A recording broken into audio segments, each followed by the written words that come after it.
What do you see right now with the sports sponsorship marketing in general? We've obviously been going through a very bad recession. Some people are speculating the worst may be over. What signs are you seeing in the industry? Well, it's starting to loosen up a little bit, but it was tough for a good 18 months, maybe even 2 years. What I would say is the biggest problem with sports marketing and sports sponsorship is there's a lot of people doing it poorly. And because of that, it gets a bad name. You know, you buy naming rights, you spend X amount of money, and the corporation's saying, well, what am I really getting out of this?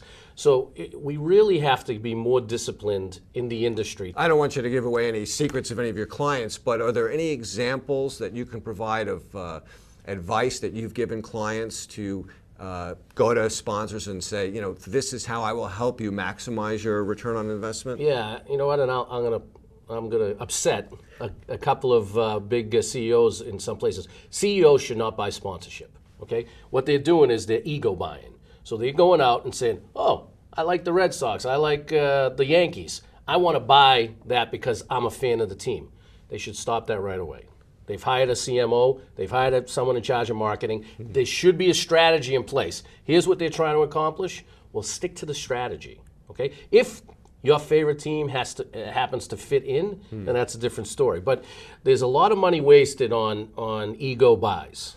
Are there any sports leagues right now that may be value buys for sponsors? Yeah, you know, I think there's definitely value. I love MLS. I was a chief operating officer for the Revs, so I might be a little biased, but I like MLS. I think it has a future. Well, of course it has a future, but I think it's a great opportunity if you're trying to hit families and young adults that are men who watch the sport. It's a fabulous opportunity. But I still say forget about saving money. Find the right niche, the right piece to help your brand. And even if it's a little bit more money, that's okay, as long as it's, you know, driving revenue your way. One of the big terms we hear all the time about sports marketing and working with sponsors is they want to get the sponsors to be able to activate their products and brands. What does that mean exactly?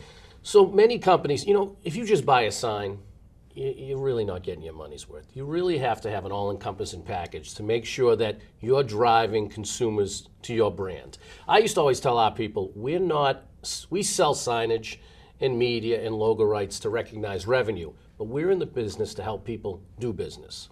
So we would have to, you know, create mechanisms in order to achieve their goals.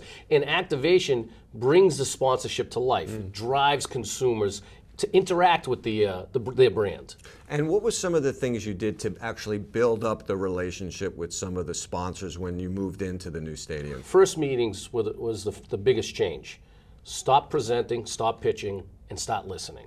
So we spent a lot of time finding more about the company, understanding what they wanted to accomplish, and really did huge needs analysis to know what it was and what it was going to take to help that, how we could help that company. And so you don't, unless you do the research, unless you put the time and invest the time, you don't really know what a company needs.